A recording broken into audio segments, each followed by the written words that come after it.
भगवान की। दोनों हाथों को आकाश की ऊंचाइयां दीजिएगा, अपनी चेतना का एहसास प्रदान कीजिएगा।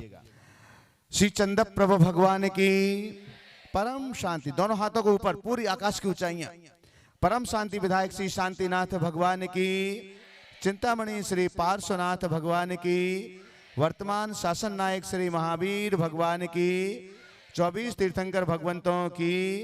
संत श्रोमणी 108 आचार्य गुरुवर श्री विद्यासागर जी महामुनिराज की।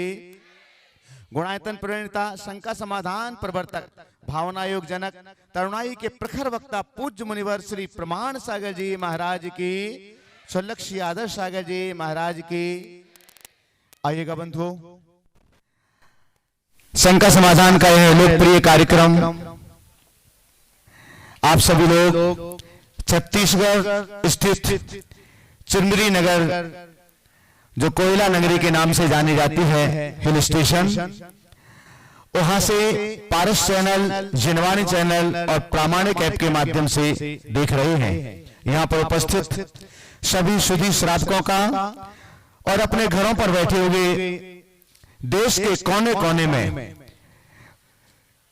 टीवी सेट के सामने जो उपस्थित हैं, उन सभी भव्यात्माओं का हम हार्दिक हार्दिक स्वागत एवं अभिनंदन करते हैं। इस सत्र को हम प्रारंभ करें उसके पूर्व महाराज श्री का मंगल आशीष ग्रहण करते हैं। दोनों हाथों को जोड़िएगा। आप सबके लिए भी मंगल आशीष मिले और आपके माध्यम से देश और दुनिया में इस कार्यक्रम को देख रहे सभी सुधी भव्यात्माओं के लिए भी मंगल आशीष की छांव प्राप्त हो। हे महाराज श्री नमोस्तु नमोस्तु नमोस्तु। हे महाराज श्री इच्छामी इच्छामी इच्छामी। आइएगा, हम इस सत्र को प्रारंभ करते हैं और सबसे पहले आपके ही नगर के गौरव के रूप में जो जाने जाते हैं ब्रह्मचारी सचिन भैया, जो पूर्णायु में अपनी सेवाएं प्रदान करते हैं, हम उनके लिए यहाँ पर आमंत्रित करते हैं। इसके बाद में तैयार रहेंगे श्रीमती लाली जैन चिरमिरी।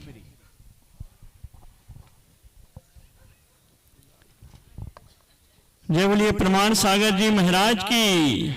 हमारी चिरमिरी नगर का गौरव की हमारे महाराज के चरण छत्तीसगढ़ होते हुए चिरमिरी नगर में आए और महाराज जी मैं बहुत समय से प्रयास कर रहा था, खोज रहा था कि आपकी मुद्रा देख के, आपके आशीर्वाद से, आपके वचन से ऐसे क्या परमाणु निकलते हैं जो एक अस्वस्थ व्यक्ति आपके दर्शन करके और स्वस्थ हो जाता है।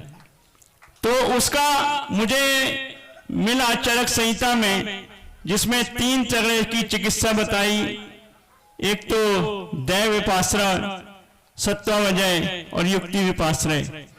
तो 33 नंबर मन की चिकित्सा, 33 नंबर देव की चिकित्सा और 33 नंबर ये अपने आहार से और योग से और औसत से। तो महाराज जी 88 नंबर आपके पास हैं और मात्र 12 नंबर हम लोगों के पास हैं।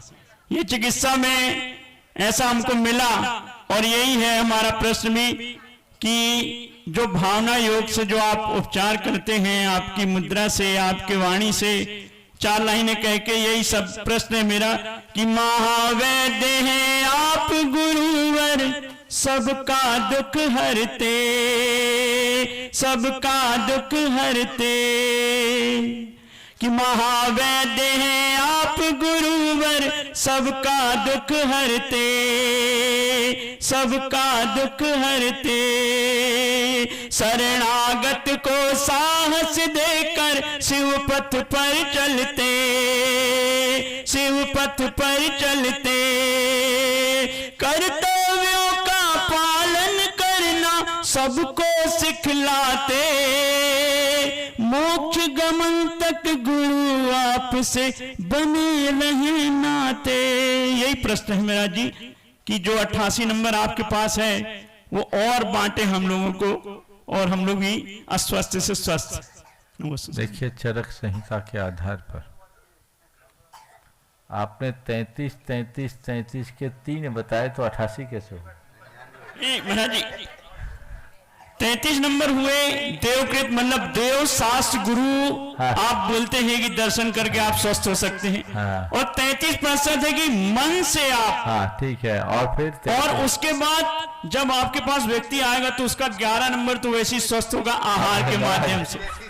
आहार के माध्यम से 11 नंबर वैसे ही स्वस्थ होगा। और आहार के माध्यम उसके बाद आता है 11 नंबर योग, हाँ, जो आप भावना योग देते ये हैं। हो गया ना। अब 11 नंबर जो है हम लोगों के पास है, जो समन चिकित्सा और शोधन चिकित्सा जो करते हैं, और 1 नंबर जो है कलर थेरेपी। और देखिए, आपने जिस दृष्टि से बात कही है, निश्चित चिकित्सा शास्त्रों में इस तरह का विश्लेषण है। हमें एक बात ध्यान में रखना चाहिए, दैव चिकित्सा है वो देव चिकित्सा नहीं। दैव यानी व्यक्ति का भाग्य, पुण्य, वो उसमें काम करता है।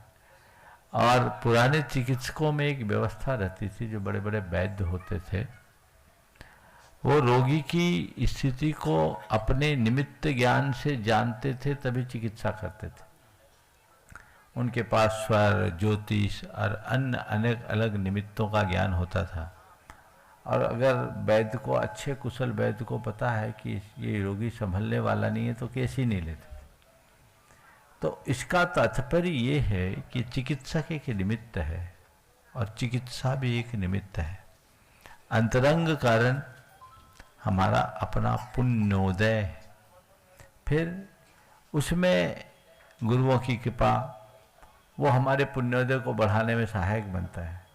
और मन बहुत बड़ा रोल रखता है हमारी किसी भी चिकित्सा में।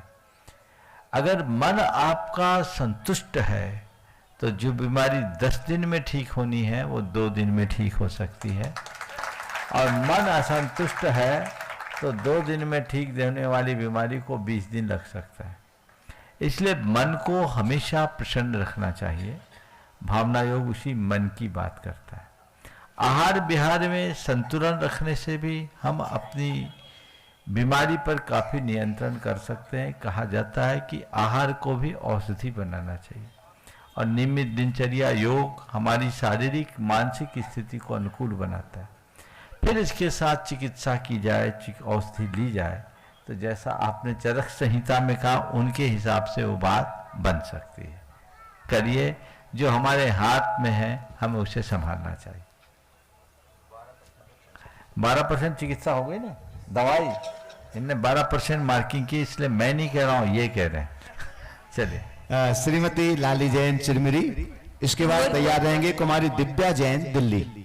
गुरुवर के चरणों में चिरमिरी परिवार मेरे और जबलपुर के दोनों परिवारों की तरफ से नमोस्तु। छुल्लक जी के चरणों में एक शामी और भैया जी को वंदना। महाराज जी, मेरा ये प्रश्न है कि चरित्र एक वृक्ष है और प्रतिष्ठा और यश इसकी छाया है, लेकिन हर कोई छाया पाना चाहता है, लेकिन वृक्ष को पानी और खाद नहीं देना चाहता है, ऐसा क्यों? इसमें एक चीज और जोड़ दो, निष्ठा उसकी जड़। अगर जड़ होगी, निष्ठा की जड़ गहरी होगी, तो चरित्र के वृक्ष में यश, प्रतिष्ठा और यश की छाया और फल भी मिलेंगे। निश्चित लोगों को यश प्रतिष्ठा की चाह रहती है, पर वृक्ष को सींचना नहीं चाहते। तो एक बात सदैव ध्यान रखना चाहिए, केवल चाहने से प्रतिष्ठा नहीं मिलती। प्रतिष्ठा तो व्यक्ति के व्यक्तित्व से मिलती है, और व्यक्तित्व के निखार से जो प्रतिष्ठा आती है उसमें ही स्थायित्व होता है। कदाचित थोड़े पल के लिए कोई कहीं कुछ नाम काम प्राप्त कर ले, लेकिन बाद में जब उसकी वास्तविकता से लोग परिचित होते हैं तो सब चीज़ें छूट जाती हैं। इसलिए अपने यश को स्थायी बनाए रखना चाहते हैं तो निष्ठा की जड़ को सींचकर चरित्र के वृक्ष को हमें हमेशा हरा भरा रखने का प्रयत्न करना चाहिए। कुमारी दिव्या जैन दिल्ली, और आपके बाद तैयार रहेंगे श्रीमती माधवी जैन चिरमिरी। नमोस्तु महाराज जी, शुल्लक जी को इच्छा में। महाराज जी, मेरा प्रश्न ये है कि विद्यार्थी जीवन में हम प्रतियोगी परीक्षाओं के में सफल होने के लिए अपना लक्ष्य बनाते हैं। उस लक्ष्य की प्राप्ति के बाद हमारा अगला लक्ष्य क्या होना चाहिए, और साथ में ही धर्म के ही हम धर्म से भी जुड़े रहें और अपना लक्ष्य आगे क्या बना है। महाराज जी, जीवन में सफलता के सही मायने क्या है? नमोस्तु महाराज। एक साथ 3 सवाल कर ले। अनुमति एक की थी, पर मैं एक ही में तीनों का उत्तर दे देता जी हूँ। महाराज। देखिए, प्रतियोगी परीक्षाओं में सफल होना जीवन का समग्र लक्ष्य नहीं है। निश्चित यदि आप किसी प्रतियोगी परीक्षा में भाग ले रहे हैं तो उस समय आपका पहला लक्ष्य तो ये होता है कि मुझे इसमें सफल होना है, लेकिन उस सफलता को अपने जीवन की पूर्णता मानना हमारी भयानक भूल है। हमने प्रतियोगी परीक्षा में सफलता प्राप्त करने के बाद आज किसी को नौकरी लग गई या कुछ जो उसका लक्ष्य था उसे प्राप्त हो गया, इसे अपने जीवन की पूर्णता न माने। उसे सबसे पहला लक्ष्य एक इंसान का ये होना चाहिए कि मुझे एक अच्छा मनुष्य बनना है, एक सभ्य नागरिक बनना है। पहला लक्ष्य। हम और कुछ बने या न बने, नेक इंसान बने, यही मनुष्य की सबसे बड़ी उपलब्धि है। बाकी आपने पूछा है सफलता का अर्थ क्या है। सफलता का कोई एक अर्थ नहीं होता, क्योंकि किसी निर्धारित लक्ष्य को प्राप्त कर लेने का नाम ही सफलता माना जाता है। हर व्यक्ति के अलग अलग लक्ष्य होते हैं और वो अलग अलग लक्ष्य को निर्धारित करके उसमें अपनी सफलता का भ्रम पाल लेते हैं। मुश्किल ये है कि एक लक्ष्य की पूर्ति के बाद नया लक्ष्य बनता है और फिर से उसी दौड़ में लग जाते हैं। तो मैं उसे सफलता नहीं, एक प्रकार की विफलता के रूप में देखता हूँ। मेरी नज़र में सच्ची सफलता वही है जिससे संतुष्टि हो और मन की प्रसन्नता टिकी रहे। वह सफलता अर्थहीन है जो मन की प्रसन्नता को लील जाए। अगर मनुष्य मात्र में मनुष्यता घटित हो जाए तो उससे बड़ा सफल और कोई मनुष्य नहीं हो सकता। इसलिए हमें मानवीय मूल्यों की प्रतिष्ठा को अपने जीवन का मूल लक्ष्य बनाकर चलना चाहिए और उसे हासिल करने में ही अपने जीवन की सफलता माननी चाहिए। नमोस्तु महाराज। श्रीमती माधवी जैन चिरमिरी, और उसके बाद अभी तैयार तो होंगे। आपने पूछा डबल डबल कैसे है? महाराज जी 3 दिन से मैं अपने क्वेश्चंस दे रही थी। अलग अलग नाम आज से? मैंने अलग अलग नामों से डाल नहीं, दिया। अलग अलग नामों से नहीं, मेरा निकनेम और जो स्कूल नेम। ओ, ये गड़बड़ है। चलिए दूसरे को चांस दीजिए, इनका स्वागत कर दीजिए। चलिए ए.के. जैन भोपाल। हाँ चलिए, ए.के. जैन भोपाल। चीटिंग मत कीजिए। और हमारा अनुरोध है जो आपका एक ही नाम है उसी नाम से स्लिप डालें। हालांकि प्रश्न बहुत अच्छे थे इसलिए दोनों स्लिप वेटिंग में रखते हैं ना। हाँ, ए.के. जैन भोपाल। इसके बाद तैयार रहेंगे रश्मिकांत शाह अहमदाबाद पृष्ठी गुणायतन। नमोस्तु गुरुवर, बारंबार आपके चरणों में नमोस्तु नमोस्तु नमोस्तु। एलक महाराज के चरणों में इच्छामी इच्छामी इच्छामी। गुरुवर, जो शिखर जी में गुणायतन आपकी प्रेरणा से बन रहा है तो उसकी कल्पना हम लोग करते हैं कि वहाँ पे हम लोगों को साक्षात भगवान की समोसरण की मतलब अनुभूति होगी। ऐसा लगेगा भगवान के समोसरण में हम लोग आ गए हैं जो है। कि वहाँ पे शायद जैसे मेरी जानकारी में है कि कुछ राइड्स वगैरह ऐसे बन रहे हैं। हम एक बार वहाँ पे अमेरिका में गए थे तो उस राइड पे गए थे तो साक्षात ऐसा महसूस होता था कि अपन वहीं पहुँच गए हैं जो है। तो ये प्रेरणा आपके अंदर आई, इसकी कल्पना आपके अंदर कैसे आई, इसकी समाधान करेंगे। देखिए, आपने जैसा कहा है बिल्कुल वैसी ही अनुभूति होगी, और बल्कि आपने अमेरिका में जो देखा आज उससे भी एडवांस टेक्नोलॉजी का प्रयोग उसमें किया जा रहा है और आपको ऐसा ही प्रतीत होगा मानो साक्षात भगवान का साक्षात्कार हो रहा है और आप समूह शरण में जा रहे हैं। आपने पूछा इसकी प्रेरणा आपको कैसे मिली। एक पंक्ति में बोलूं तो ये कहूं कि आप सबके पुण्य से हुई, और दूसरे अर्थ में कहूं तो मेरा शुरू से जो मेरी सोच रही है, मैं हमेशा इनोवेटिव रहा हूं। मैं कुछ अच्छा करना, नया करने की सोच रखता था। मेरे मन में एक ललक थी कि जैन तत्व ज्ञान को हम जन जन तक पहुंचाएं, ताकि जैन धर्म के मर्म को हर कोई जान सके। आज लोगों को पुस्तकें पढ़ने की अनुकूलता नहीं है, लेकिन पोथियों की बातों को पलों में समझाने के लिए कुछ करना चाहिए। और इसीलिए मैंने सोचा किस तरीके से किया जाए। आप सुनोगे तो इस पर काफ़ी रिसर्च हुआ, काफ़ी R&D हुआ। सबसे शुरुआत में जब बात आई थी तो केवल लाइट एंड साउंड प्रोग्राम था। मैं कोई टेक्नोलॉजी का विद्यार्थी रहा नहीं, मैं जानता नहीं, लेकिन लाइट एंड साउंड देखा। लेकिन जब उसका प्रस्तुतिकरण मेरे सामने आया, बोले ये तो कोई सामान्य सी चीज़ है, कुछ और बताओ, कुछ और बताओ। तो मैं आपसे कह सकता हूं कि मैं टेक्नोलॉजी पढ़ा नहीं, टेक्नोलॉजी जानता नहीं, पर टेक्नोलॉजी के जानकार मेरे इर्द गिर्द बहुत रहते हैं।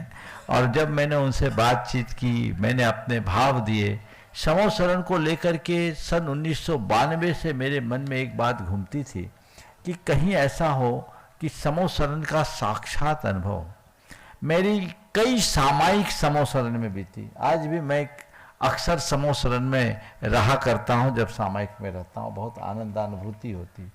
तो मैं चाहता था कि जो शास्त्रों में है उसको साकार दिखाया जाए। तो लोगों से जब मैंने बातें की, बातें करते करते ऐसे ऐसे लोग जुड़े कि महाराज ये ऐसा हो सकता है, ऐसा हो सकता है, ऐसा हो सकता है। तो लोगों के संपर्क से फिर मुझे भी थोड़ी थोड़ी टेक्नोलॉजी का ज्ञान हो गया, और आज निश्चित वहाँ वह सब आकार लेने जा रहा है जिसकी आप कल्पना भी नहीं कर सकते, और वो बहुत अद्भुत होगा। अब थोड़े ही समय की प्रतीक्षा है, बहुत जल्दी आप सब उसको साक्षात अनुभव करेंगे। नमोस्तु। रश्मिकांत जी शाह अहमदाबाद, ट्रस्टी गुणायतन, और आपके साथी हेमंत जी कोठारी कनाडा, बेटी दमाद, आपके बेटी और दामाद। और इसके बाद में तैयार रहेंगे बिहार टीम के हमारे सभी साथी, विक्रम जी, शरद जी, विवेक जी, जीतू और सभी साथी। महाराज जी के चरणों में मेरा त्रैवार नमोस्तु नमोस्तु नमोस्तु। शुल्लक जी को इच्छा में, भैया जी को वंदन। हैनी कोठारी, कनाडा से। महाराज जी, भगवान की प्रतिमा में जो चेस्ट में जो फ्लावर जैसा होता है वो क्या होता है? बहुत अच्छा। एक बार इस पूरे परिवार का जोरदार अभिनंदन कर दें। ये बच्ची कनाडा से आई है, लेकिन विशुद्धतया धार्मिक है। वहाँ पाठशाला, प्रामाणिक पाठशाला भी अटेंड करती है और नियमित बहुत अच्छे से करती है। आपने जो पूछा भगवान के चेस्ट में जो फ्लावर जैसा होता है, फ्लावर नहीं है, उसका नाम है श्रीवत्स। क्या नाम है? श्रीवत्स। भगवान के शरीर में 108 चिन्ह होते हैं। उनमें से अन्य चिन्हों का कोई स्थान फिक्स नहीं होता, लेकिन जो ये चेस्ट के बिल्कुल हृदय के बीच में जो होता है उसको बोलते हैं श्रीवत्स, वो बिल्कुल वहीं होता है। और तीर्थंकरों के हृदय में अनिवार्यता होता है बक्षस्थल पर, इसलिए वो श्रीवत्स कहलाता है। समझ गए? इससे पता लग जाता है कि ये भगवान है। बाहुबली भगवान की प्रतिमा में नहीं देखोगे, लेकिन तीर्थंकरों की प्रतिमा में आप जरूर देखोगे। समझ गए? नमस्ते नमस्ते नमस्ते। हेमंत, चलो ठीक, अगला। विक्रम जी, शरद जी, विवेक जी, जीतू, ये सभी महाराज श्री के मंगल विहार में लगातार चल रहे हैं, सेवाएं प्रदान कर रहे हैं। तो एक बार आप लोग जोरदार करतल ध्वनि से शरद जी, सराबगी और सभी साथी एक साथ खड़े हों। और विवेक जी, अक्षय, हाँ अक्षय भैया, और भी हमारे गुणायतन टीम के भी साथी हैं सभी, वे सभी खड़े हो जाएं। गुरु जी को त्रिवार नमोस्तु। गुरु जी, विक्रम गया? हाँ गया। चलो गुरु जी, आपके आशीर्वाद से हम लोग इस टीम को बहुत ही सुंदर ढंग से ये यात्रा को आगे बढ़ाने के प्रयास करेंगे, ऐसा आशीर्वाद चाहते हैं। सवाल है? सवाल है गुरु जी। बोलिए। हाँ गुरु जी, मनुष्य जीवन बहुत ही दुर्लभ है। कहा जाता है कि 84 करोड़ योनि भोगने के बाद मिलता है। परंतु मनुष्य जब मनुष्य आयु में आता है तो उसके बाद इसका नंबर सबसे आखिरी में रख लेता है। पहले कार खरीदता है, फिर सबसे ऊंचा बंगला बनवाता है, सबसे महंगी कार खरीदता है, फिर धन, वैभव, ऐश्वर्य कमाता है। मनुष्य अपने जीवन के लिए कुछ नहीं करना चाहता। महाराज जी, मेरा क्वेश्चन ये है कि ऐसा बदलाव क्यों आ रहा है? आदमी सबसे कीमती अपने शरीर, आदमी, आत्मा के लिए क्यों नहीं सोच रहा? इसलिए नहीं सोचता क्योंकि उसे पता ही नहीं है कि मुझे कितनी दुर्लभता से ये जीवन प्राप्त हुआ। काश मनुष्य को अपने जीवन की दुर्लभता का एहसास होता, तो ऐसा नहीं होता। हम अपनी दुर्लभता का एहसास करें तभी कुछ अच्छा कर पाए। नमस्ते गुरुदेव। नमस्ते। अक्षय। अक्षय, विवेक। नमस्ते महाराज जी। महाराज जी, मेरी शंका है, अपनों की पहचान कैसे करें? क्योंकि लोहे की टांगी में जो लकड़ी लगी होती है वो उसी टांगी से कटी हुई पेड़ की होती है, और सबको पता है कि रावण को गिराने में किसका हाथ था। बहुत अच्छा सवाल किया। अपनों की पहचान किससे करें? लोहे की कुल्हाड़ी में लगी लकड़ी उसी का अंश है जिससे लकड़ी को काटा जा रहा है। एक अपना दृष्टिकोण है। लेकिन मैं ये कह सकता हूं कि अपनों को कैसे पहचाने, किसे अपना माने। जो तुम्हें विपत्ति से उबारे और जो विपत्ति में सहायक हो उसे अपना मानो। बंधु वही जो विपद में साथी। समझ गए? जो विपत्ति में डाले वो तुम्हारा खून से अपना होगा, पर उसे अपना मानने का भ्रम मत करना। लेकिन जो विपत में साथी और तुम्हें विपत्ति से बचा रहा है, जो सच्चे अर्थों में तुम्हारा हितैषी है, केवल तुम्हारे भौतिक संसाधनों की पूर्ति करने वाला नहीं, तुम्हारे आत्मा की भी हिताकांक्षा रखने वाला, उसे ही अपना मान। नमस्ते। विवेक, हाँ, उसके बाद तैयार रहेंगे शिल्पा जैन चिरमरी। महाराज जी, इस पंचम काल में आचार्य श्री विद्यासागर जी महाराज का ऐसा क्या पुण्य था जो उनके पूरे विश्व में उनकी ख्याति फैली और उनके जाने के बाद पूरा विश्व आज शोकाकुल है? क्या ऐसे संत आगे भी होते रहेंगे? देखिए, आचार्य महाराज का पुण्य नहीं, प्रताप था। उनने अपने जीवन में अपने आप को तपाया है, खपाया है। वो तपे नहीं, इतना तपे कि तपते तपते खुद तप बन गए, और वो चले नहीं, इतना चले कि चलते चलते खुद राह बन गए। ये बहुत दुर्लभ है। ऐसी महाविभूतियां शताब्दियों के बाद आती है। मैं नहीं कह सकता कि आने वाले शताब्दियों में ऐसे महान विभूति का दर्शन होगा। अब तो केवल उनकी स्मृतियां और उनके आदर्श ही हमारे साथ। नमस्ते। शिल्पा जैन चिरमिरी, और उसके बाद तैयार रहेंगे पंडित विकर्ष शास्त्री सलेहा। चरणों में सादर नमोस्तु। स्वामी महाराज जी, वंदना भैया जी। महाराज श्री, मेरा प्रश्न यह है कि समो शरण में जो जीव नहीं जा सकते हैं, जैसे कि मिथ्या दृष्टि, अभव एवं अनद्य वशाय, उसमें से अनद्य वशाय का पारलौकिक एवं लौकिक स्वरूप मुझे बताएं। अनद्यवसाय ने मिथ्या दृष्टि, अभव आदि जीव नहीं जाते। अनद्यवसाय वो जिनको कोई मतलब न हो। अध्यवसाय का सामान्य अर्थ होता है अभिप्राय, इंटेंशन। अनद्यवसाय लेना न देना, जिसको धर्म अधर्म से कोई लेना देना नहीं, वो समोसन कैसे जाएगा। सामान्य रूप से संशय, विपर्य और अनद्यवसाय होता है। धर्म के मार्ग में जिसको संशय हो वो मिथ्या दृष्टि है। धर्म के मार्ग में जिसकी विपरीत बुद्धि हो वो मिथ्या दृष्टि है। और जिसको धर्म से कोई मतलब ही नहीं वो अनद्यवसाय, ऐसा समझ। पंडित विकर्ष शास्त्री सलेहा, तैयार रहेंगी अयांशी जैन चिरमिरी। पूज्य गुरुवर के चरणों में कोटि कोटि नमोस्तु निवेद करते हैं। और आज चिरमिरी वालों का सौभाग्य है कि गुरुवर के पदरज को और गुरुवर के माध्यम से शंका का समाधान आप सबको, हम सबको प्राप्त हो रहा है। दो पंक्तियों के साथ अपना प्रश्न गुरुदेव के चरणों में रखूंगा कि पग विहार कर रहे जाएं हर एक डगरिया, धन्य हो गई है चिरमरी की नगरिया, धन्य हो गई है चिरमरी की नगरिया। कुंडलपुरी के जा रहे, कुंडलपुरी ये जा रहे बड़े बाबा की नगरिया, धन्य हो गई है चिरमरी की नगरिया। और यही कहेंगे, अमृत बरस रहा है भर लो अपनी गघरिया, अमृत बरस रहा है भर लो अपनी घगरिया, धन्य हो गई है चिरमिरी की नगरिया, धन्य हो गई है। भोज गुरुवर के चरणों में कोटि कोटि नमोस्तु निवेद करते हुए प्रश्न है गुरुदेव, व्यक्ति या तो अहम में जीता है या वहम में जीता है।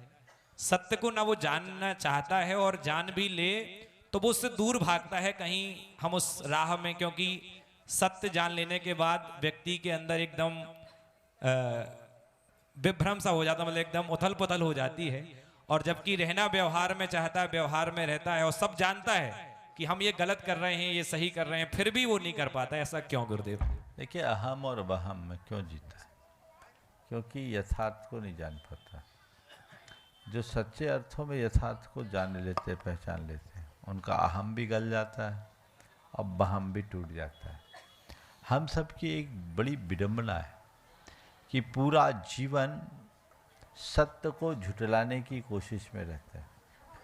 हर कोई ये जानता है कि राजा राणा छत्रपति हाथी के असवार, मरना सबको एक दिन पर ये मानने को तैयार नहीं। मरेंगे पर अभी नहीं, अभी दूसरों की बारी है, सब मर जाएंगे तब मेरा नंबर आएगा।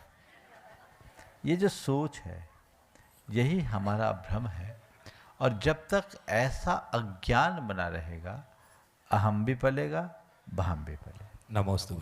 आयांशी जैन चिरमिरी, और इसके बाद तैयार रहेंगे ऋषभ कुमार जैन, अध्यक्ष चिरमिरी जैन समाज। नमोस्तु महाराज जी, शैडो समाज से नमोस्तु। नमोस्तु महाराज जी, सोने से पहले, रात को सोने से पहले नमोकार मंत्र क्यों पढ़ते हैं? भगवान को धन्यवाद देने के लिए कि भगवान आपकी कृपा से मेरा दिन अच्छा बीता और अब हम सो रहे हैं तो हमारी नींद अच्छे से आए, इस प्रार्थना के साथ नमोकार पढ़ा करो। समझ गए? चलो। ऋषभ कुमार जैन, अध्यक्ष चिरमिरी जैन समाज, और इसके बाद में तैयार रहेंगे अक्षत जैन चिरमिरी। गुरुदेव को नमोस्तु और शुल्लक महाराज को इच्छामी इच्छामी इच्छामी। हे गुरुदेव, मेरे मन में शंका है कि मैंने सुना है कि काया राखे धर्म है और धर्म राखे व्यापार, तो आज के युग में इसकी प्रासंगिकता कहाँ तक है, ये मेरी समझ में नहीं। बिल्कुल सत्य बात है। काया राखे धर्म है, धन राखे व्यापार। अगर काया नहीं तो धर्म कैसे करोगे? शरीर माध्यम खलु धर्म साधनम। तो तुम शरीर को धर्म का आधार बनाओ, लेकिन काया तो राखो और धर्म नहीं राखो तो बेकार है। तो ये तन का उद्धार करे, और ये तब होगा जब हम शरीर का उपभोग करने की जगह उपयोग करना सीखेंगे। हम उपभोग नहीं उपयोग करें। नमस्ते। अक्षत जैन चिरमिरी, और इसके बाद में तैयार रहेंगे अंकुर जैन, प्रमाण सागर सेवादल। महाराज जी के चरणों में बारंबार नमस्ते। महाराज जी, मेरा प्रश्न यह है कि जैन व्यक्तियों के कर्म और धर्म में क्या गुणों का होना आवश्यक है, और महाराज जी जो व्यक्ति किसी भी व्यसन में लीन है क्या वो जैन कहलाने के लायक हैं? देखिए, जैन के कर्म और धर्म में जैनत्व की झलक होनी चाहिए। जैन नाम से जैन होना पर्याप्त नहीं। जैन वह है जो जिनेंद्र भगवान के आदर्शों के अनुरूप काम करे, जो व्यसन, बुराई और अनाचारों से दूर हो, वो जैन। समझ गए? आपने पूछा है कि जो जैन होकर वैष्णव में लिप्त है, क्या उसका जैन होना सही है? मैं ये कहूँगा, जैन होना तो सही है, पर उसका व्यसनी होना सही नहीं है। हम उसका व्यसन छुड़ाएं, उसे अजैन न बनाएं। समझ गए? वो भटक गया है, उसको सही राह दिखाएं। जो भटका हुआ उसी को तो रास्ता में लाना पड़ेगा ना। बीमारी सबके बीच होती है, तो बीमार व्यक्ति जब आता है तो हम उसको बहिष्कृत नहीं करते, उसकी चिकित्सा करते हैं।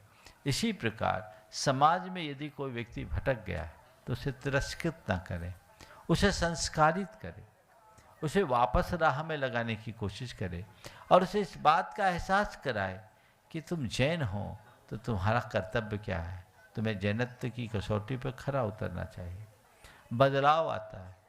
एक बार मैंने एक दिन अपने प्रवचन में कहा था, मध्य प्रदेश में सागर की बात, कि कुछ लोग हम लोगों के आगे पीछे घूमते हैं, हमारा कमंडल लेकर चलते हैं, और उसके बाद भी वैष्णव में लिप्त होते हैं। ये शोभास्पद नहीं है। ये उनकी नैतिक जिम्मेदारी बनती है कि जो गुरुओं के साथ रहते हैं वे कम से कम अपने आचरण में इतनी पवित्रता लाए। प्रवचन बहुतों ने सुना, लेकिन एक सज्जन जो समाज के प्रमुख थे, सबसे आगे की पंक्ति में बैठ कर के प्रवचन सुन रहे थे। संयोग से मेरा आहार उनके यहाँ हुआ, और आहार के बाद वो सीधे कमंडल लेकर मेरे पास आए। उनने कहा, महाराज आज आपने मुझे झकझोर दिया, मुझे लग रहा था कि आप मुझसे ही बोल रहे और किसी को नहीं बोल रहे। मैं आप लोगों के इर्द गिर्द रहता समाज का प्रमुख माना जाता हूँ, लेकिन महाराज मैं चैन स्मोकर रहा हूँ। आज तक दिन भर में कितने पैकेट सिगरेट पी लूँ मुझे पता नहीं, पर मेरी आत्मा कचोट रही है। आज से मैं उसका त्याग करता हूँ। और उन्होंने त्याग कर दिया। नाम भी ले लेता हूँ उनका, और वो हैं महेश जी बिलहरा सागर, जो वर्तमान में बुंदेलखंड के भामाशाह कहलाते हैं और 7 प्रतिमा के आराधक हैं। समझ गए?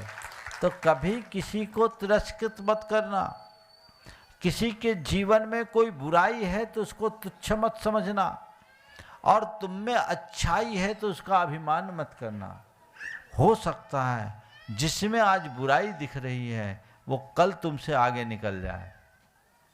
हमें रोग की चिकित्सा करनी है, रोगी की नहीं।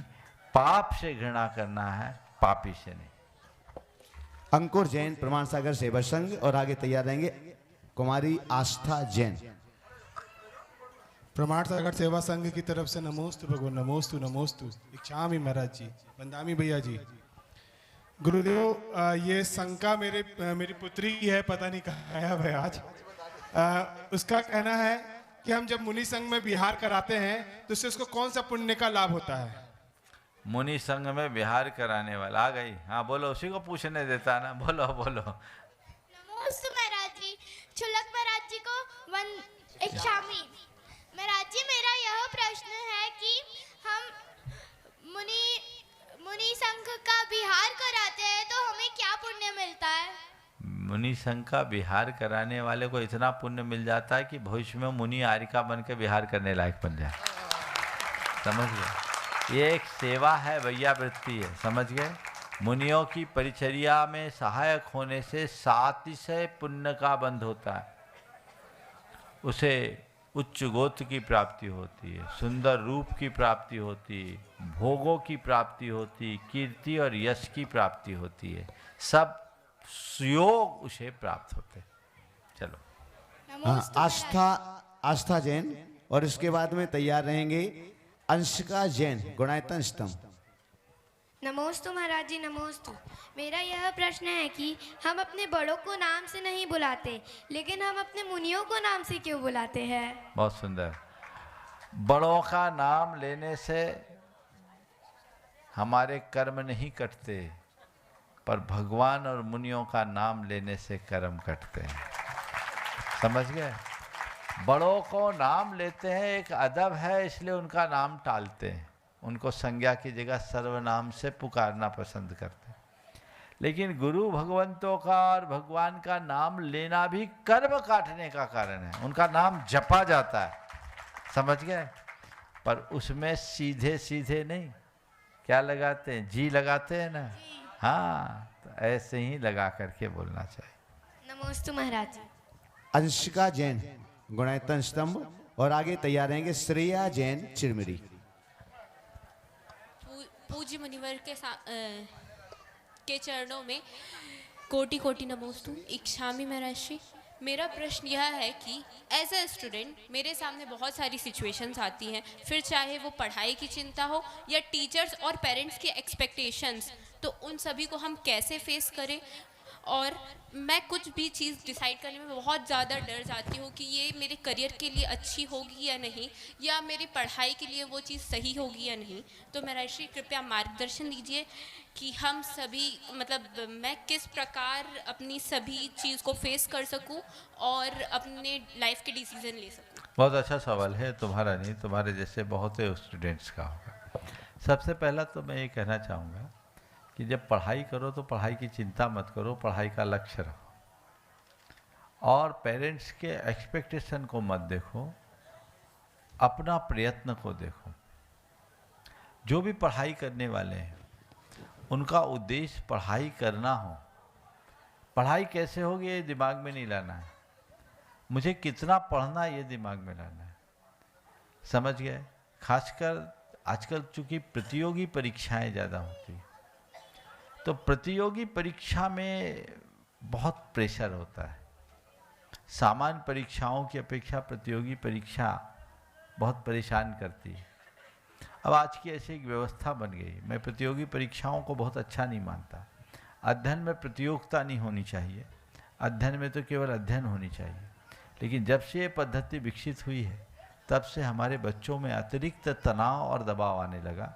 उसका दुष्परिणाम भी सामने समाज में आ रहा है। दिन आत्महत्याओं जैसी घटनाएं घटती, बच्चे डिप्रेशन के भी शिकार हो जाते। तो पहली बात तो मैं ये कहता हूँ कि प्रतियोगी परीक्षा तो एक आखिरी मोमेंट में होती है। जब भी हो, जब भी पढ़ाई करे तो पढ़ाई को अपना लक्ष्य बनाए। मुझे पढ़ना है, मैंने ज्ञानोपार्जन करना है और निश्चिंतता से करें। अगर आप दबाव मुक्त होकर पढ़ाई करोगे, चिंता मुक्त होकर के पढ़ाई करोगे तो थोड़े प्रयत्न में ज़्यादा चीज़ें सीख सकोगे। और पढ़ाई के प्रेशर माइंड में रखोगे, उससे चिंतित रहोगे तो मेहनत ज़्यादा होगी, दिमाग में चीज़ें नहीं बैठी। एकदम फ्री रखो, समझ गया। दूसरा, परिवार का एक्सपेक्टेशन। पहली बात तो बच्चों से माँ बाप को ज़्यादा एक्सपेक्टेशन नहीं रखना चाहिए और उन पर प्रेशर बिल्डअप नहीं करना चाहिए। दूसरी बात, उनके एक्सपेक्टेशन के लिए ये कोशिश करना चाहिए कि हम अपना 100% दे रहे हैं, जो परिणाम आएगा वो आएगा। पर एक जगह हम अच्छी रैंक ला करके अपने परिवार के एक्सपेक्टेशन को पूरा नहीं कर सकते हैं, अपने जीवन को अच्छा बनाकर हम उनके एक्सपेक्टेशन को ज़्यादा अच्छा कर सकते हैं। ये काम करें। फिर बच्चे अपने परफॉर्मेंस को अच्छा करना चाहते हैं और इन सब चीज़ों से मुक्त होना चाहते हैं, भावना योग करें। 5 मिनट वाला भावना योग रोज करे बच्चे, बहुत अच्छे रिजल्ट आते हैं।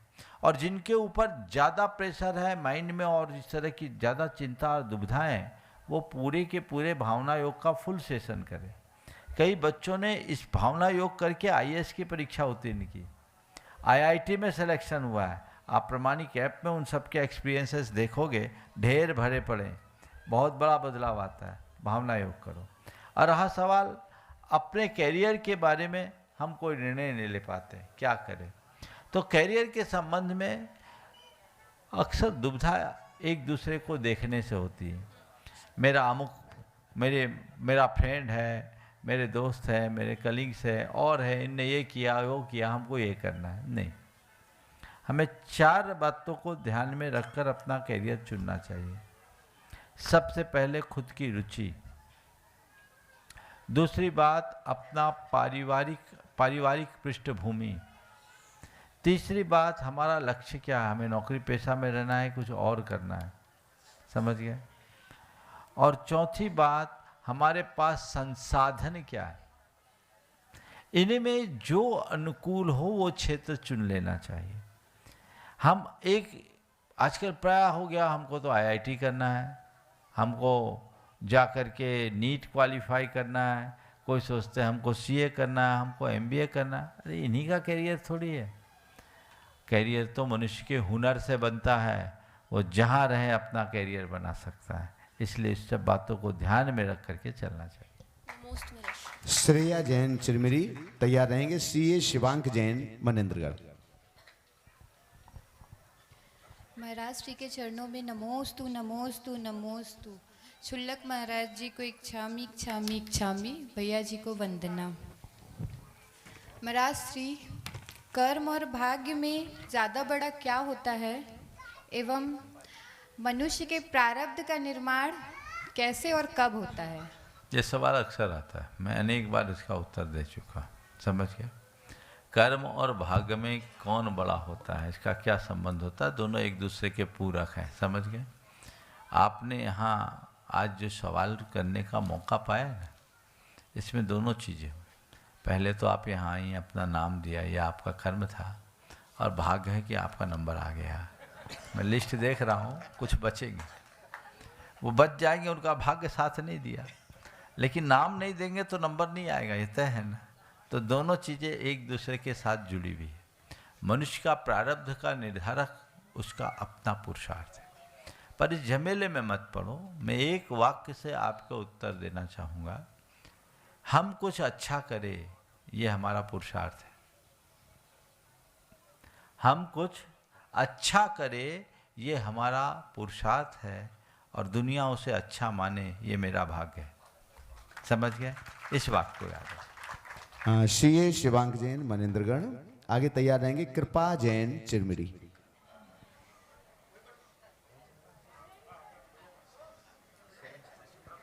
महाराज जी के चरणों में त्रिवार नमोस्तु नमोस्तु नमोस्तु। महाराज जी, आज के इस 5G के दौर पर हर कोई हर चीज़ इंस्टेंट चाहता है। फिर से महाराज जी, आज के इस 5G के दौर पर हर कोई हर कुछ चीज़ें इंस्टेंट चाहता है। तो हम जैसे कुछ युवा ऐसे हैं जिनकी सोच ये रहती है कि उनके कर्मों का फल भी उनको इंस्टेंट मिलना चाहिए। अगर कोई ख़राब कर्म कर रहा है तो उसको तुरंत उसका फल मिलना चाहिए, और कोई अगर अच्छा कर्म कर रहा है तो उसको उसका फल तुरंत मिलना चाहिए, जिससे अगर कोई खराब कर रहा है तो वो डरेगा और कुछ अच्छा कर रहा है तो उसको प्रोत्साहन मिलेगा। तो ये सोचना कहाँ तक उचित है महाराज जी? देखो, इंस्टिंक्ट चाहना लोग चाहते हैं, और तुमने कहा कर्मों का फल भी इंस्टिंक्ट मिलना चाहिए। मैं कहता हूँ इंस्टिंक्ट मिलता भी है, तुरंत मिलता। अच्छे का फल भी तुरंत मिलता, खराब का भी मिलता है, समझ गए? तो कुछ इंस्टिंक्ट मिलता है और कुछ थोड़े दिन बाद मिलता है, दोनों चीज़ें होती है। भोजन करते ही खून बन जाता है क्या? खाना खाने से ही खून बनता है ना। पर खाना खाया और तुरंत बन गया कि उसको हजम होने में, फिर रस बनने में, फिर रक्त बनने में टाइम लगता है? लगता है ना। लेकिन खाना खाते ही थोड़ी ताकत सी आती है कि नहीं? हाँ, अभी खून नहीं बना पर शरीर में सत्व आ गया। खाना न मिले तो कमजोरी आ जाती, शिथिल हो जाते। तो क्या हुआ? खाना खाने से, भोजन करने से जो तात्कालिक सत्व आया वो उसका सीधा इंस्टिंक्ट फल है, और उससे जो खून बना वो उसका पारंपरिक फल है, समझ गए? इसी तरह कोई अच्छा कार्य करता है, मन में संतुष्टि आती कि नहीं? जी। कितनी देर बाद आती? तुरंत। इंस्टिंक्ट हुआ ना जी। पर उससे उसको यश, वैभव, प्रतिष्ठा मिलती है, वो समय लगता है, वो पारंपरिक। कोई बुरा काम करते हो, किसी को गुस्सा करते हो, किसी को गाली देते हो, अच्छा लगता है क्या मन को? नहीं। मन में क्लेश आता है कि नहीं? कितनी देर बाद? तुरंत। ये इंस्टिंक्ट फल है। और फिर उसका और जो है दुख दारिद्र बाद में मिलेगा, तो जो अभी मिला वो आगे भी मिलेगा, ये मान करके चलना चाहिए। तो प्रकृति ने एक व्यवस्था कर दी है, कुछ इंस्टिंक्ट और कुछ आगे, समझ गए? इसलिए सब चीज़ों को ध्यान रखना। लेकिन ये तो तुम्हारे कर्म थ्योरी के बारे में मैंने बताया। मैं ये कहूँगा कि इंस्टिंक्ट की सोच अच्छी नहीं है। सब कुछ इंस्टिंक्ट है ना, वो आदमी के जीवन का संतुलन बिगाड़ रहे। व्यक्ति को एक एक करके 1000 सीढ़ी चढ़ना चाहिए, एक साथ 100 सीढ़ी चढ़ने की कोशिश नहीं करनी चाहिए। नमोस्तु महाराज। कृपा जैन चिरमिरी मुंशी श्रम सागर जी महाराज जी के ग्रस्त परिवार, और आगे तैयार रहेंगे विजय जैन बॉबी कुबेर परिवार। इसके बाद में सुलक्ष्य यादव सागर जी महाराज जी के चरणों में माइक लगाओ तो। ओ बोलिए, जल्दी से बोले। नमोस्तु महाराज जी, नमोस्तु महाराज जी, नमोस्तु महाराज जी। हमारा ये प्रश्न है, हमारे बड़े भैया की दीक्षा 5 महीने पहले हुई है। उससे पहले हम बिल्कुल नास्तिक थे, लेकिन जब से दीक्षा हुई है हमारे मन में मोक्ष पथ पे चलने का भाव बन रहे हैं। इससे हमें क्या समझना चाहिए? हाँ, फिर से आपके भाई साहब की दीक्षा के बाद 5 महीने पहले हुई। हाँ। उससे पहले हम बिल्कुल नास्तिक थे, लेकिन जब से दीक्षा हुई है हमारे मन में मोक्ष मार्ग पर चलने की इच्छा प्रकट हो गई है। बहुत शुभ लक्षण है, जब जागो तभी सवेरा। अच्छा है, भैया निकल गए, तुम भी निकल जाओ, अच्छा होगा। निमित्त महाराज जी, इसी बात को लेके घर में कैसे समझाएं?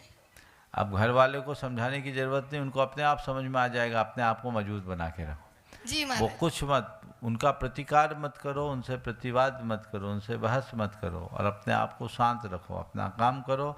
जब समझ में आ जाएगा घर वालों को कि अब हमारी काम की नहीं है, तो अपने आप पहुंचा के आएंगे। नमस्ते महाराज जी। विजय जैन बॉबी कुबेर परिवार चिरमिरी, और इसके बाद में छुल्लक श्री आदर सागर जी महाराज जी के श्री चरणों में निवेदन करूंगा। हाँ, महाराज जी के लिए नमोस्तु, नमोस्तु। छुल्लक जी के लिए क्षामी, भैया जी को वंदना। भैया जी, महाराज जी यही प्रश्न है, माँ या पिताजी की मृत्यु हो जाती है माँ की, और बेटे लोग बाहर रहते हैं। हेलो, हाँ बोलो बोलो। माँ की या पिताजी की मृत्यु हो जाती है और उन लोग बाहर रहते हैं। लोग बोलते हैं मिट्टी को रखिए, मैं आ रहा हूँ। जैन धर्म में तो ये नहीं है। इसका मेरे को शंका समाधान। देखो, दाह संस्कार तो जितनी जल्दी करो उतना उत्तम है, पर लोगों के अपने सेंटिमेंट्स होते हैं, और कई बार तो आपस में इन बातों को लेकर ऐसा बैर हो गया कि लोग एक दूसरे का चेहरा देखना नहीं चाहते। मैंने दोनों ये काम किए। मेरे पिताजी की मौत। ओ सुनो, अपनी बात मत करो, मैं जो बात कर रहा हूँ उनकी सुनो। 1-2 ऐसे प्रकरण मेरे पास आए हैं कि भाइयों भाइयों में बैर हो गया, कि एक भाई सिद्धांतवादी था अपनी माँ की मृत्यु के बाद उनका अंतिम संस्कार जल्दी कर दिया, भाई पहुँच नहीं पाया, आज उसका घर का पानी नहीं पीता और इसमें वर्षों हो गए, नाम लेना पसंद नहीं करता। तो ये सब चीज़ें सबकी सहमति से करनी चाहिए ताकि इस तरह की बातों को लेकर आपस में मनोमालिन्य न बढ़े। महाराज श्री की और आज्ञा से जितनी जल्दी कर सको उतना अच्छा है। अगला ऑनलाइन प्रश्न हम प्रारंभ करें, उसके पहले 2-3 लोगों की और किस्मत जागी है। तो शिवांश जैन चिरमिरी शीघ्रता से खड़े हो जाएं। शिवांश जैन, और इसके बाद में तैयार रहेंगे अमित जैन स्वर संगम परिवार। जल्दी हाँ शीघ्रता करें थोड़ा, बोलो। महाराज श्री के चरणों में नमोस्तु नमोस्तु नमोस्तु। शुल्लक महाराज जी के चरणों में क्षामी क्षामी क्षामी। महाराज श्री मेरा प्रश्न यह है कि कई बार हम कर्म पूरी ईमानदारी से करते हैं, मेहनत से करते हैं, लगन से करते हैं, उसके बाद भी हमको फल नहीं मिलता। और जो लोग कम कर्म करते हैं, हमको ऐसा लगता है कि नहीं उसने मेरे से कम मेहनत की, उसके बावजूद उसको वह फल मिला। ऐसी स्थिति में अपने मन को कैसे सांत्वना दें और आगे कैसे अपने कर्म मार्ग में आगे बढ़ें? देखिए, अगर हमने अच्छा काम किया है और उसके बाद भी हमें वांछित सफलता नहीं मिली तो कभी घबराना नहीं चाहिए। और किसी को अल्प परिश्रम से भी ज़्यादा फल मिले तो उससे लेकर के विचलित नहीं होना चाहिए। क्यों? बहुत सारे काम हैं जिसमें लोगों को अल्प परिश्रम होता है लेकिन लाभ बहुत होता है। एक व्यक्ति है जो अपना व्यवसाय करके पैसा कमाता है, उसको बहुत मेहनत करना पड़ता है। और एक वेश्या है, उसको चंद पलों में ही बहुत पैसे मिल जाते हैं। शॉर्टकट को नहीं अपनाना, समझ गए? इसलिए सीख लो, हम गलत काम करके कमाने से अच्छा है हम भूखा रहना पसंद करेंगे। समझ गए? इस बात को ध्यान में रखना। अमित जैन स्वर संगम परिवार, और इसके बाद तैयार रहेंगे आशी जैन चिरमिरी। ओम नमोस्तु महाराज। इच्छामी महाराज बंदानी भैया। महाराज जी मेरा प्रश्न ये है कि हमको किसी धर्म को अपनाने के लिए कुछ चीज़ों को निषेध करना पड़ता है अपनी इच्छाओं में, परंतु हम गृहस्थ लोग कुछ नियम लेते हैं परंतु कुछ दिन बाद वो नियम खंडित हो जाता है। हमें ऐसा मार्ग बताए महाराज जिससे कि हम इसको लंबे तौर पे अपने किसी नियम को रख पाएं। देखिए, नियम लेने के लिए न ले, नियम निभाने के लिए ले। और जब हम निष्ठापूर्वक नियम लेते हैं तो कभी खंडित नहीं होता। नियम बड़े छोटे नहीं होते, नियम से जुड़ी निष्ठा बड़ी होती। निष्ठापूर्वक लिया गया छोटा सा नियम भी बहुत फल देता है। और निष्ठा के अभाव में बड़े बड़े नियम भी अर्थपूर्ण नहीं होते। तो जब कभी कोई नियम ले तो ये सोचे कि मैंने स्वयं को एक कमिटमेंट दिया है और मुझे उसे निभाना है। टूटने का सवाल ही नहीं आएगा, हर हाल में निभाना और निभा के रहना।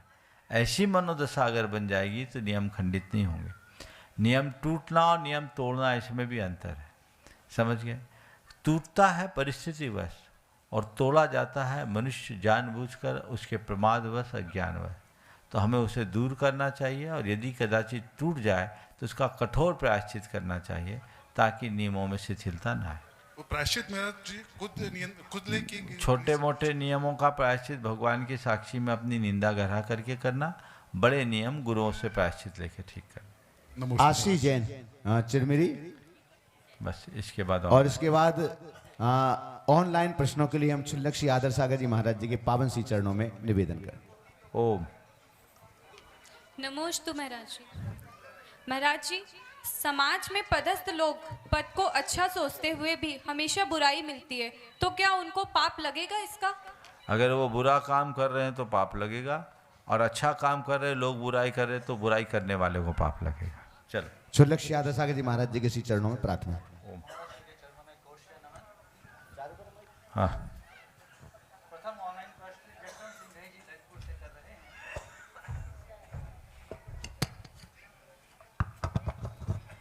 यशवंत सिंह जी ललितपुर से प्रश्न कर रहे हैं, गुरुदेव, आजकल के युग में इंसान जितना ऑनलाइन होता जा रहा है, मानवता उतनी ही ऑफलाइन होती जा रही है तथा शादियां भव्यतम भव्य होती जा रही है, पर रिश्ते अति जंजर।